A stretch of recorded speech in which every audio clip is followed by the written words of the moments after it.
কিভাবে এবং কেন আপনি ইসলাম বিরোধী বই লেখার সিদ্ধান্ত নিয়েছিলেন? ইমানের দৃষ্টিকোণ থেকে আপনার জীবন কেমন ছিল? আপনি কিসে বিশ্বাস করতেন? ইসলামের প্রতি আপনার সবচেয়ে অনুশোচনীয় কটাক্ষমূলক মন্তব্য কোনটি ছিল? তখন আপনার আশেপাশের মানুষদের প্রতিক্রিয়া কেমন ছিল যখন আপনি ইসলাম গ্রহণ করেছিলেন? আমি ভেবেছিলাম ইসলাম একটি মিথ্যা ধর্ম, ইসলাম বিপজ্জনক। আমি 2000-এরও বেশি হত্যার হুমকি পেয়েছি এবং অবশেষে আমি ইসলামের বিরুদ্ধে বই লেখার সিদ্ধান্ত নিয়েছিলাম। হে আল্লাহ, আমাকে এমন একটি নিদর্শন দেখান যাতে আমি সম্পূর্ণ নিশ্চিত হতে পারি যে এটিই সেই পথ। এই কারণে আমি 2 দিন ধরে ঘুমোতে পারিনি। আমি মেনে নিতে পারছিলাম না, ভীষণ অদ্ভুত লাগছিল। আসসালামু আলাইকুম জোরাম ভ্যান ক্লাভরেন ভাই, আমাদের আমন্ত্রণ গ্রহণের জন্য আপনাকে অসংখ্য ধন্যবাদ এবং আপনাকে আমাদের মাঝে পেয়ে আমরা আনন্দিত। প্রথমে আপনাকে জিজ্ঞেস করতে চাই, জোরাম কে? ওয়ালাইকুম আসসালাম। আপনাকে অসংখ্য ধন্যবাদ আমাকে আমন্ত্রণ করার জন্য। এখানে আসতে পেরে আমি খুবই গর্বিত। জোরাম ভ্যান ক্লাভরেন 23শে জানুয়ারি জন্মগ্রহণ করেন 1979 সালে অ্যামস্টারডাম শহরে একটি খুবই সাধারণ পরিবারে। বাবা, মা, ভাই, ছোট বোন, একটি বিড়াল। অ্যামস্টারডামেই আমার জন্ম এবং বেড়ে ওঠা একটি সক্রিয় প্রোটেস্ট্যান্ট খ্রিস্টান পরিবারে। উচ্চ মাধ্যমিক শেষ করার পর তুলনামূলক ধর্মতত্ত্ব নিয়ে পড়াশোনা শুরু করি। কয়েক বছর শিক্ষকতা করেছি। নেদারল্যান্ডসে তখন অনেক কিছুই ঘটেছে, বিশেষ করে আমার জীবনে। এখন যখন আমি পুরো বিষয়টা অবলোকন করি ইসলাম ধর্মের ব্যাপারে, আমি ফ্রিডম পার্টির জন্য রাজনৈতিকভাবে সক্রিয় হয়ে উঠলাম, সাংসদ মনোনীত হলাম এবং শেষে আমি ইসলাম বিরোধী বই লেখার সিদ্ধান্ত নিলাম, যার শুরুটা হয়েছিল ইসলাম বিদ্বেষ দিয়ে, পরিণত হয় আল্লাহকে খুঁজে পাওয়ার একটি মাধ্যমে এবং আমি মুসলিম হওয়ার মধ্য দিয়ে এই পথের সমাপ্তি। ইমানের দৃষ্টিকোণ থেকে আপনার জীবন কেমন ছিল? আপনি কিসে বিশ্বাস করতেন? মুসলিম হওয়ার আগে আমি রিফর্ম চার্চের একজন প্রোটেস্ট্যান্ট খ্রিস্টান ছিলাম। আমরা বাইবেল পড়তাম, বাইবেল অনুসারে আমাদের নাম রাখা হয়েছিল, খ্রিস্ট ধর্মে দীক্ষা দেওয়া হয়েছিল, গির্জায় যেতাম, ইত্যাদি ইত্যাদি। তো আমরা বলতে গেলে বেশ ধার্মিক খ্রিস্টান ছিলাম। অবশ্যই আমি বিশ্বাস করতাম যে একজন সৃষ্টিকর্তা আছেন। আমি জান্নাত জাহান্নামে বিশ্বাস করতাম। আমি ফেরেশতা ওয়াহিতেও বিশ্বাস করতাম। এবং অবশ্যই যে ব্যাপারটি খ্রিস্টানদের মুসলিমদের থেকে আলাদা করে সেটি হলো যে আমি বিশ্বাস করতাম যীশুখ্রিস্ট ঈশ্বরের পুত্র ছিলেন এবং আরেকটু দার্শনিকভাবে বলতে গেলে আমি তাকেই ঈশ্বর বলে মানতাম। আমি অবশ্যই পুনরুত্থানে বিশ্বাস করতাম এবং এও বিশ্বাস করতাম যে যীশুকে ক্রুশবিদ্ধ করা হয়েছিল এবং আমি প্রায়শ্চিত্তে বিশ্বাস করতাম। কিন্তু যেহেতু ট্রিনিটি খুব জটিল একটি ধারণা, আপনি বিশ্বাস করুন আর নাই করুন, এটি এখনও বেশ জটিল। কারণ বাইবেলের মতে ঈশ্বর অবিনশ্বর, কিন্তু আপনি যদি অবিনশ্বর হন এবং একই সাথে আপনার যদি মৃত্যু হয়, আপনি তো একই সময়ে অমর এবং মরণশীল হতে পারেন না। তো একটু বড় হওয়ার পর, ধরুন 15-16 বছর বয়সে, আমি প্রশ্ন করা শুরু করি সেসব বিষয়ে, যেসব আমার কাছে খুব যৌক্তিক মনে হতো না। আমি অনেক ধর্মযাজক, প্রচারক, এমনকি রাব্বিদের সাথেও কথা বলেছি, কিন্তু তাদের দেওয়া উত্তরগুলো সন্তোষজনক ছিল না, যেটি বিষয়টিকে আমার জন্য আরও জটিল করে ফেলেছিল।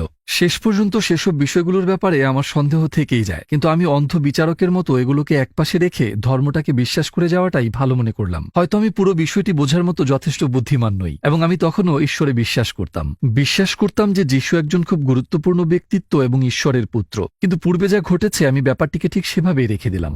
কিভাবে এবং কেন আপনি ইসলাম বিরোধী বই লেখার সিদ্ধান্ত নিয়েছিলেন?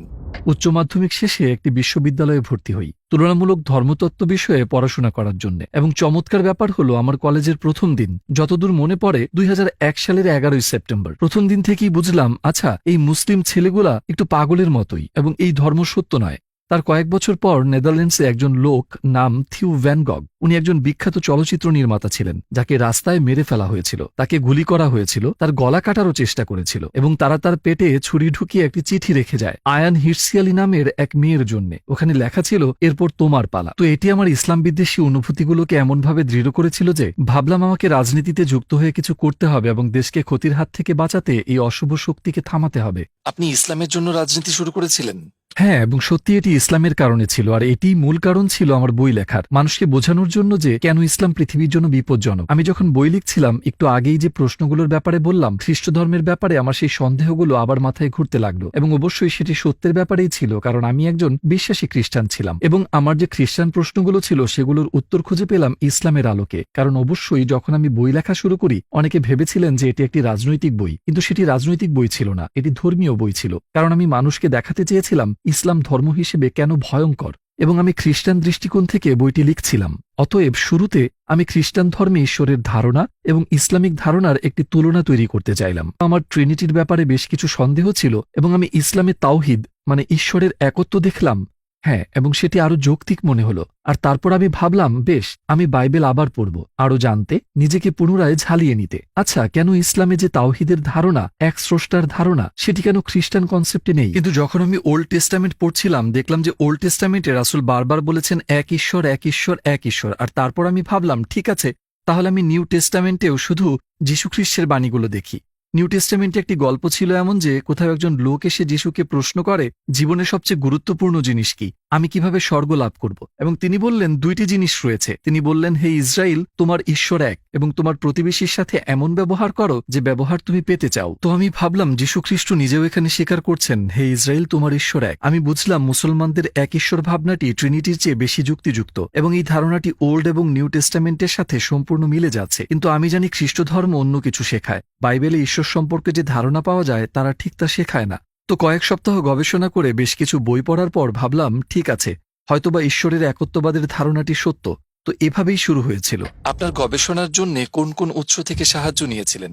যেহেতু আমি খানিকটা বিস্মিত ছিলাম, আমি বিভিন্ন কর্তৃপক্ষের কাছে লেখা শুরু করি এই ধর্মীয় বিষয়গুলোর ব্যাপারে। যাদের কাছে জানতে চেয়েছিলাম তাদের মধ্যে একজন ছিলেন শাইখ আব্দুল হাকিম মুরাদ, এবং তিনি ক্যামব্রিজ বিশ্ববিদ্যালয়ের একজন অধ্যক্ষ। অবশ্য বিষয়টি একদিক দিয়ে কিছুটা অদ্ভুত, যদিও আমি তখনও রাজনীতির সাথে জড়িত, কিন্তু আমি ইসলাম বিরোধী বই লিখছিলাম, ইসলাম বিরোধী উদ্দেশ্য নিয়ে। আর আমি অন্য দেশের একজন মুসলিম অধ্যক্ষকে অনুরোধ করেছিলাম, আপনি কি আমায় সাহায্য করবেন? আমি অবশ্য বলেছিলাম আমি একটি বই লিখছি এবং আমার মনে অনেক প্রশ্ন রয়েছে। আমি সোজাসুজি তাদের কাছে জানতে চাইলাম কেন ইসলাম সন্ত্রাসবাদ প্রচার করছে, কেন তারা নারী বিদ্বেষী, খ্রিস্টান বিদ্বেষী, যে কোনো কিছুর বিরোধিতা করে বেড়ায়। খুব সম্ভবত 6 সপ্তাহ পর তিনি আমাকে বেশ বিস্তৃত একটি ইমেল পাঠান, এবং উনি সরাসরি বোঝাতে শুরু করলেন, আমার অনেক প্রশ্নের উত্তর দেন। উনি আরো বললেন, তোমাকে এই আর্টিকেল পড়তে হবে, এই বই পড়তে হবে, সেই বই পড়তে হবে, অমুক ব্যক্তির কাছে যাও। তিনি খুব বিস্তারিতভাবে ব্যাখ্যা করছিলেন সব। কিন্তু সবগুলো বই এবং আর্টিকেল পড়ে শেষ করার পর আমি ওল্ড টেস্টামেন্টে বর্ণিত নবী ও রাসূলদের সাথে মোহাম্মদ সাল্লাল্লাহু আলাইহি ওয়াসাল্লামের তুলনা করে দেখার চেষ্টা করি। আমার আর কোনো যুক্তি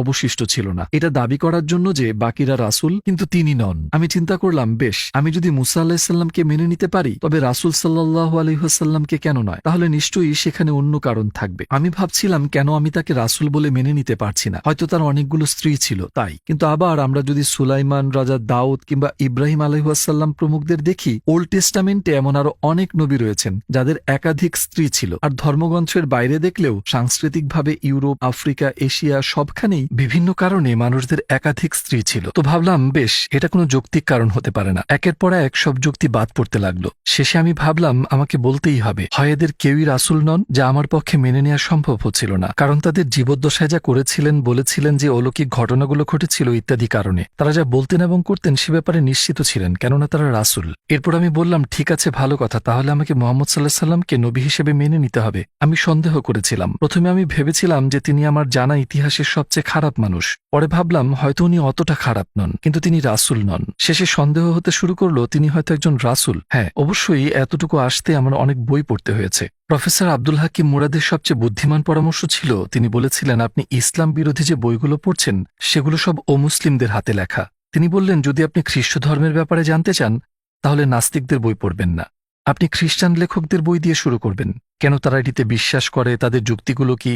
আপনাকে ইসলামের বিষয়েও ঠিক একই কাজ করতে হবে। তো আপনি ইসলামের ধর্মীয় শিক্ষক, পণ্ডিত, তাদের বই পড়া শুরু করুন। আর তখন আপনি জানতে পারবেন, যদি আপনি বইগুলোর তুলনা করেন, তো একই বিষয় নিয়ে মুসলিম লেখকরা লিখেছেন একভাবে এবং অমুসলিমরা লিখেছে অন্যভাবে। আপনি বুঝতে পারবেন কোথায় তারা ভুল করেছে, কোন জায়গায় তারা শব্দের ভুল ব্যাখ্যা করেছে। কখনো হয়তো না জেনেই তারা ভুল করে ফেলে, কিন্তু যেহেতু তারা বোঝেনি কোথায় কি ভুল হয়েছে বা কোথাও কিছু বাদ পড়েছে কিনা, তো দিন শেষে আপনি দেখবেন ঠিক এসব ভুলভ্রান্তির কারণেই প্রতিদিন নতুন নতুন ধর্ম তৈরি হচ্ছে। আমি তার পরামর্শই অনুসরণ করলাম। আমি রাসূল সাল্লাল্লাহু আলাইহি ওয়াসাল্লামের জীবনী পড়েছি তার কথা মতে। আমি মার্টিন লিংসের the life of the prophet based on the earliest source of Muhammad পড়েছি। মার্টিন ধর্মান্তরিত ব্যক্তি ছিলেন, তো তার দেখানো যুক্তির ধরন, তার লেখার পদ্ধতি সবকিছু আমাকে আকৃষ্ট করেছিল, কারণ কোনো একটি বিষয়ে আমাদের দুজনের চিন্তার ধরন সম্পূর্ণ এক ছিল। বইটি পড়ার পরেই প্রথম আমি তাকে একজন সামরিক নেতার দৃষ্টিতে দেখা বন্ধ করি, কারণ আগে তার কথা চিন্তা করলেই মাথায় শুধু যোদ্ধার ছবি ভাসত। কিন্তু বইটি পড়ে আমি তাকে একজন বাবার ভূমিকায় দেখতে পাই, একজন বন্ধু, শিক্ষক ইত্যাদি। তার অনেক চরিত্র আমার সামনে আসে এবং আমি চাইলেই অনেক কিছুই বলতে পারি, কিন্তু এটা কখনোই বলতে পারবো না যে তিনি ভালো মানুষ নন। তো তার চরিত্র আমাকে তার ব্যাপারে আরও পড়তে ও জানতে আগ্রহী করে তোলে। আপনার গবেষণায় কোন বিষয়টি আপনাকে অবাক করেছে?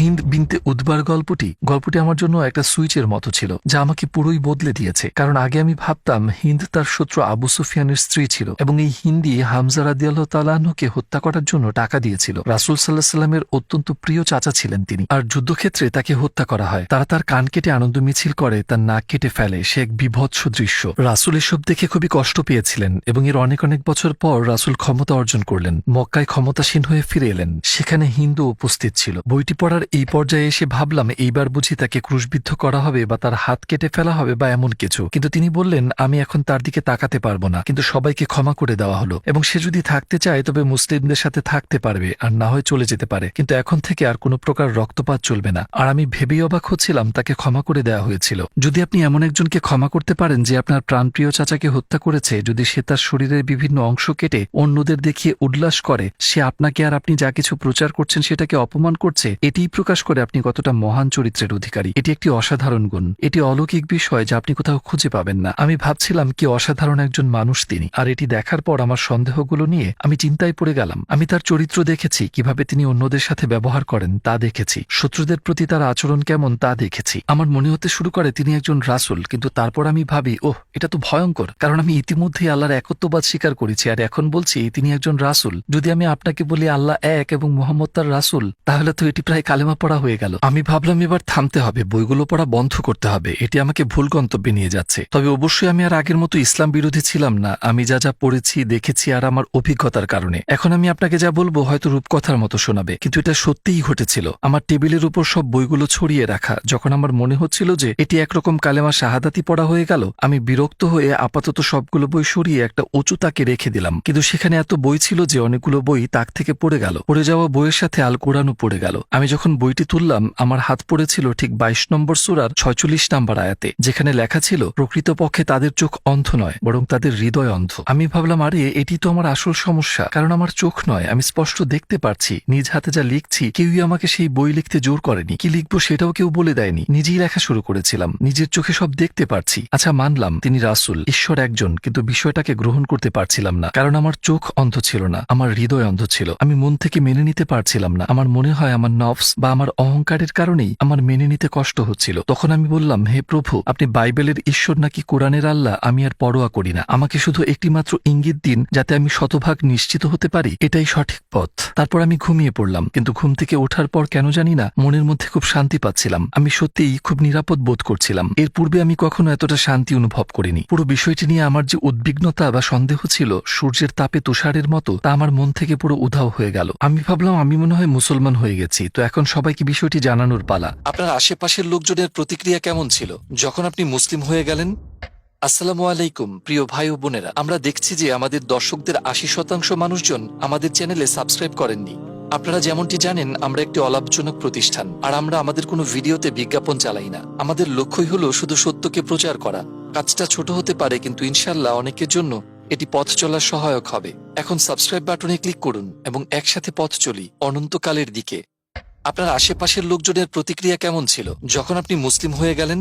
বেশিরভাগের প্রতিক্রিয়াই নেতিবাচক ছিল। অবশ্যই অনেকের জন্য, বিশেষ করে কিছু নিকটাত্মীয়কে এটি একটু বেশি অবাক করে দিয়েছিল। তারা যখন সংবাদ মাধ্যম থেকে বিষয়টি জানতে পারে, আমি আমার মাকে যখন জানালাম তিনি কাঁদতে শুরু করলেন, আর আমার স্ত্রী বেশ সহানুভূতিশীল ছিল এই ব্যাপারে। সে বলল যদি তুমি ইসলামে বিশ্বাস করো এবং সেটি যদি তোমার অন্তরে থাকে আমি কিছু বলার কে। আমার পুরনো অফিসের কিছু লোক বেশ আক্রমণাত্মক হয়ে গিয়েছিল তখন। আমি 2000-এর চেয়েও বেশি হত্যার হুমকি পেয়েছি, এমনকি তাদের থেকেও যারা একসময় আমাকে সমর্থন করত, যারা আমাকে ভোট দিয়েছিল। মানুষজন অনেক আজে বাজে কথা শুনিয়েছে আমাকে, তোমার স্ত্রীকে ধর্ষণ করব, তোমাকে গুলি করব, আমরা জানি তোমার সন্তানেরা কোন স্কুলে যায়, এমন অনেক কিছু। সেগুলোর বেশিরভাগই অবশ্য অর্থহীন কথা ছিল, কারণ পাগল লোকজন কম্পিউটারে বসে অনলাইনে লিখছে সেগুলো। তো তখন একটু এলোমেলো সময় চলছিল। আমার আগের চাকরিটা ছেড়ে দিতে হয়েছিল অবশ্যই, কারণ সেটি একটি খ্রিস্টান সংগঠন ছিল। দলনেতাকে বিষয়টি বলার পর সে বলল আমি সত্যি বিশ্বাস করতে পারছি না। আমি তোমার মাঝে কিছুটা পরিবর্তন খেয়াল করেছিলাম অবশ্য, যখন তুমি একটি বিষয় নিয়ে রেডিওতে কথা বলছিলে। তোমাকে তখন ইসলামের ব্যাপারে আগের চেয়ে কিছুটা নমনীয় মনে হয়েছিল, আগের মতো তেমন কঠোর কঠোর ছিলে না, কিন্তু তুমি মুসলিম হয়ে যাওয়াটা। আমি বললাম হ্যাঁ আমি মুসলিম হয়েছি। সে বলল আমি বিষয়টা চিন্তা করেই 2 দিন ঘুমোতে পারিনি। আমি কোনোভাবেই মেনে নিতে পারছিলাম না, এটা খুবই অদ্ভুত ছিল। কিন্তু সবচেয়ে কঠিন হয়ে দাঁড়ালো আমার নানাকে বিষয়টি জানানো, কারণ আমার নানা তখন প্রায় মৃত্যু মুখে। তার বয়স 93-94 এর আশেপাশে তখন। তোমার নানাকে এ কথা তোমার নিজেকেই বলতে হবে। আমি বললাম ঠিক আছে, কিন্তু তোমাকে আমার সাথে আসতে হবে, কারণ তিনি আমার ঢালের মতো ছিলেন। আর আমি সেখানে গিয়ে বললাম নানা আমি মুসলিম হয়ে গিয়েছি। শুনে তিনি তার চোখ বন্ধ করলেন। আমি ভাবলাম তার নিঃশ্বাস বন্ধ হয়ে গিয়েছে কিনা, যেহেতু তার বয়স হয়েছে অনেক। সত্যিই কিছুক্ষণ তার নিঃশ্বাস বন্ধ ছিল, তারপর তিনি আবার শ্বাস নেওয়া শুরু করলেন আর আমার দিকে তাকিয়ে বললেন অন্তত তুমি ক্যাথলিক তো হয়ে যাওনি। বেশ মজার ছিল বিষয়টি। আর শেষে আমার আগের রেডিওর বস আমাকে বলল আমরা কিভাবে বুঝবো যে তুমি একদিন হিন্দু বা অন্য কিছু হয়ে যাবে না। বললাম আমি কখনোই ধর্মকে বেছে নিইনি, শুধু এই একবার ছাড়া। আমার মুসলিম হওয়াটাই শুধু আমি বেছে নিয়েছি। এর আগেও আমি কোনো ধর্ম বেছে নিইনি। আমি খ্রিস্টান পরিবারে জন্মগ্রহণ করেছি, খ্রিস্টান হিসেবে বড় করা হয়েছে আমাকে। আর সেই কারণে যেসব ভালো জিনিস আমার কাছে এসেছে তার জন্য আমি খুব কৃতজ্ঞ, কিন্তু সেটা আমার সিদ্ধান্ত ছিল না। আর জীবনে একবারই আমি এই বিষয়ে সিদ্ধান্ত নিয়েছি, যখন আমি মুসলিম হওয়ার সিদ্ধান্ত নিলাম। আর এটি সবচেয়ে, যেমনটি আমি বললাম, আমার মনে হয় আমার নেওয়া সবচেয়ে গুরুত্বপূর্ণ সিদ্ধান্ত ছিল, সবচেয়ে যুক্তিসঙ্গত সিদ্ধান্তও ছিল। জীবনে কোনো সিদ্ধান্ত নিতে আমি বছরের পর বছর সময় লাগাইনি, শুধুমাত্র এই সিদ্ধান্তটি ছাড়া। প্রথম নামাজ আদায়ে আপনার কেমন লেগেছিল? অবশ্যই খুব সুন্দর একটি মুহূর্ত ছিল, বেশ আজবও লাগছিল বটে, কারণ একজন খ্রিস্টান হিসেবে আমি অবশ্যই ওভাবে প্রার্থনা করতে অভ্যস্ত ছিলাম না। আপনি আমার হাত জোর করেন আর হয়তো হাঁটু গেড়ে বসেন বাথ বা অন্য কিছুর সামনে। আমার মনে হয় ব্যাপারটা খুব সুন্দর যে আপনি সিজদা করছেন, অতঃপর আপনি সত্যিই আপনার প্রভুর কাছে গভীরভাবে মাথা নত করছেন। তাই আমার মনে হয় এটি অত্যন্ত বিনয়ী এবং সুন্দর একটি ব্যাপার। এটি আমাকে অত্যন্ত মুগ্ধ করেছিল। আপনার জীবনে ঘটে যাওয়া 3টি বড় চ্যালেঞ্জের নাম বলুন। অবশ্যই আমার মুসলিম হওয়াটা একটি বড় চ্যালেঞ্জ ছিল, কারণ আমাকে আমার পরিবারের কাছে এবং পুরো পৃথিবীর কাছে প্রশ্নবিদ্ধ হতে হয়েছিল, আর ওইটি একটি বড় চ্যালেঞ্জ ছিল। আমি ভেবেছিলাম যে মুসলিম হওয়াটা খুব কঠিন কাজ হবে, কারণ একজন প্রোটেস্ট্যান্ট খ্রিস্টান হিসেবে ধর্মীয়ভাবে পালন করার সেখানে তেমন কিছু নেই। কিন্তু একজন মুসলিমকে কিছু বিষয় চর্চা করতে হয়, দৈনিক 5 বার বাধ্যতামূলক নামাজ পড়তে হয়, একটি সুনির্দিষ্ট নিয়ম মেনে খেতে হয়, চিন্তা করতে হয় নির্দিষ্ট গঠনমূলক পদ্ধতিতে। আপনাকে সর্বোৎকৃষ্ট হতে হবে প্রতিটা মুহূর্তে, আপনাকে সৃষ্টিকর্তার সাথে আপনার সম্পর্কের কারণে, আর শুধুমাত্র এই কারণেই আপনাকে দিনে 5 বার সালাত আদায় করতে হবে। এটি সবসময় সৃষ্টিকর্তার কথা মনে করিয়ে দিচ্ছে, এবং এটি আপনাকে সবসময় স্মরণ করিয়ে দিচ্ছে যে আপনার একজন প্রভু আছে, যা খ্রিস্টান হিসেবে অনুভব করা সম্ভব নয়। আমি এভাবেই উপলব্ধি করেছি, আর আমি মনে মনে ভাবি ও 5 বার নামাজ আদায় করতে হবে আজ, আমি এটা করতে পারবো না, সেটা করতে পারবো না। তো আমি মাথায় এটাকে কঠিন বানিয়ে ফেলেছিলাম, কিন্তু মুসলিম হওয়ার পর এসব সহজ হয়ে গেল। আপনি কি আপনার সন্তানদের মুসলিম হিসেবে বড় করছেন? চেষ্টা করছি অবশ্যই। আমি জানি না কখন কিভাবে যে আপনি একজন মুসলিমকেই বড় করছেন। আমার মনে হয় এটি অনেক কঠিন একটি দায়িত্ব, বিশেষ করে বর্তমান প্রেক্ষাপটে। অবশ্য আমি যখন বিয়ে করি তখন আমি মুসলিম ছিলাম না। আমি আমার সন্তানদের খ্রিস্টান হিসেবে লালন পালন করার প্রতিজ্ঞা করেছি। আমি মুসলিম হওয়ার পর অবশ্যই আমি আমার সন্তানদের খ্রিস্টান হিসেবে বড় করছি না। আমার বাচ্চাদের যদি খ্রিস্ট ধর্ম সম্পর্কে কোনো প্রশ্ন থাকে, তারা আমার স্ত্রীকে জিজ্ঞেস করে উত্তরের জন্য, আর আমার কাছে আসলে ইসলামিক সমাধান পায়। কিন্তু বেশিরভাগ সময় সে বলে দেয় তোমাদের বাবাকে জিজ্ঞেস করো। আমার স্ত্রী সবার জন্য হালাল খাবার রান্না করে, এটি খুবই সুন্দর একটি ব্যাপার। সে বলে আমি 5 ধরনের খাবার রান্না করতে পারবো না, তো সবাই একই খাবার খাবে, তুমি হালাল খেলে সবাই হালাল খাবে। একদিক থেকে এটা অনেকটা স্বাভাবিক হয়ে যাচ্ছে। ইসলামের প্রতি আপনার সবচেয়ে অনুশোচনীয় কটাক্ষমূলক মন্তব্য কোনটি ছিল? আমার মনে হয় ইসলাম মিথ্যা, কারণ এটি আমি প্রায়ই বলে থাকতাম ইসলাম মিথ্যা, কোরআন বিষাক্ত গ্রন্থ। কিন্তু যখন আমি বলতাম ইসলাম মিথ্যা, তখন আমি পুরো ধর্মকে এবং তার সাথে যা আছে সবকিছুকেই বোঝাতাম। তো সেটি এক মাপের অনেক বড় জাহিলিয়াত ছিল আমার মতে। তো এই বিষয়টি নিয়ে আমি খুবই অনুতপ্ত। ইসলাম মিথ্যা হওয়ার ধারণাটি ছাতার মতো ছিল এক প্রকার, আর বাকি সবকিছু এই ধারণার নিচে, কারণ সেটিই ছিল আমার বদ্ধমূল ধারণা। আর অবশ্যই আমি নিজেকে দোষ দিই এবং এও জানি যে অনেক মানুষ যারা প্র্যাকটিসিং মুসলিম না, তারাও এটি করে। আর একভাবে আমি বুঝতে পারি বিষয়টি, কারণ রাজনৈতিক দৃষ্টিকোণ থেকে, সামাজিকভাবে, সাংস্কৃতিকভাবে যা বলা এবং করা হয় তা সারা জীবন থেকে যায়। আমাকে মাঝে মধ্যে আমার পুরনো পার্টির লোকজন থেকে শুনতে হয় যে আমি একরকম নাকি তাদের অপমান করেছি। তো এটি আমাকে কষ্ট দেয়, আর এটি একটি অন্যতম কারণ যার জন্য আমরা IXC বা ইসলাম অভিজ্ঞতা কেন্দ্র নামক সংগঠন চালু করি। আমরা স্কুলগুলোতে যাই, primary school, high school, college, বিশ্ববিদ্যালয়, সরকারের 2টি অফিসিয়াল বিভাগে, অন্যান্য সামাজিক সংগঠনগুলোতে, এমনকি চার্চেও যাই, ইসলাম সম্পর্কে ভ্রান্ত ধারণাগুলো দূর করতে, ইসলামের দাওয়াত পৌঁছাতে, ইসলামের প্রকৃত রূপ তুলে ধরতে ভার্চুয়াল রিয়েলিটি ব্যবহার করি, যাতে তাদের শেখার অভিজ্ঞতাটি বেশ মজার হয়। আমি খুব চেষ্টা করছি পুরনোকে মুছে ফেলতে। ইসলামের ব্যাপারে আমাদের কিভাবে গবেষণা করা উচিত? আপনি কি গুগলে সার্চ করার পরামর্শ দিবেন? না, আমি কোনোভাবেই গুগলের পরামর্শ দিব না, কিংবা গুগল সার্চ করা আমার সর্বশেষ পরামর্শ হবে। বরং আমি মনে করি বই হাতে নিয়ে পড়াটা খুব গুরুত্বপূর্ণ। আমি মার্টিন লিন্সের লেখা মুহাম্মদ সাল্লাল্লাহু আলাইহি ওয়াসাল্লাম আরবের আদি ইতিহাস ও ঐতিহ্য নির্ভর জীবনী বইটি পড়তে বলবো। যে বইটি সম্পর্কে আগেই বলেছি সবুজ রঙের, আর আমি মনে করি প্রথমেই আমাদের কোরআন নিয়ে গভীরভাবে ঘাটাঘাটি না করাই উচিত, কারণ এটি খুবই জটিল একটি কিতাব। আর আপনার যদি এমন কেউ না থাকে যে আপনাকে শিখিয়ে দিবে আপনি কি পড়ছেন, বিশেষ করে অনেকেই আছেন যারা ইসলামের ব্যাপারে কিছুই জানেন না, আরবি ভাষা পারে না বা আরব দেশের মানুষ নন, তখন আপনাকে কোরআনের ব্যাখ্যা পড়তে হবে বা অনুবাদ পড়তে হবে, এবং অনেক ক্ষেত্রে সেগুলো পুরো সত্য নাও হতে পারে। তো আমি সবাইকে পরামর্শ দিব সিরাত, রাসূল সাল্লাল্লাহু আলাইহি ওয়াসাল্লামের জীবনী পড়তে, রাসূলের চরিত্র ও জীবন নিয়ে পড়াশোনা করতে, কারণ সেসব ইতিহাসও আমাদের অনেক কিছু শেখায়। তার জীবনটাই ছিল কোরআন, তিনি নিজেই জলজন্তু কোরআন ছিলেন। তার সুন্নাহ নিয়ে পড়াশোনা করুন, আর আমার মতে এটি ইসলামকে খুঁজে পাওয়ার সর্বশ্রেষ্ঠ উপায়। আপনার শেষ মন্তব্য হিসেবে কিছু কি বলতে চান? আমি মুসলিম হওয়ার পর অনেক অনেক সুখী হয়েছি, তাই আমি সবাইকে ইসলামের দাওয়াত দিতে চাই, কারণ এটি আপনার হৃদয় ও অন্তরে প্রশান্তি ছড়িয়ে দেয়। এটি একমাত্র সত্য ধর্ম, কথাটি আপনার হৃদয় ও অন্তরকে পরিতৃপ্ত করে দেয়। কমপক্ষে এটিকে ইসলামের দৃষ্টিকোণ থেকে দেখার চেষ্টা করুন। রাসূলের জীবনী পড়ুন এবং জানুন। মুসলিমরা যা বিশ্বাস করে কেন করে তা বোঝার চেষ্টা করুন। মুসলিমদের ব্যবহার দেখে সিদ্ধান্ত নেবেন না, কারণ সব মুসলিম কিন্তু প্রকৃত মুসলিম নয়। আমিও প্রকৃত মুসলিম হতে পারিনি এখনো, আমিও সবসময় মুসলিমদের মতো চলতে পারি না। আমি সহ আমাদের সবারই চলা উচিত, কিন্তু আপনি সব উদাহরণের শ্রেষ্ঠ উদাহরণ রাসূলকে অনুসরণ করুন। আপনি যদি তার জীবনী পড়েন তাহলে হয়তো আপনি নিশ্চয়ই সত্যের সঠিক দিক নির্দেশনা পাবেন।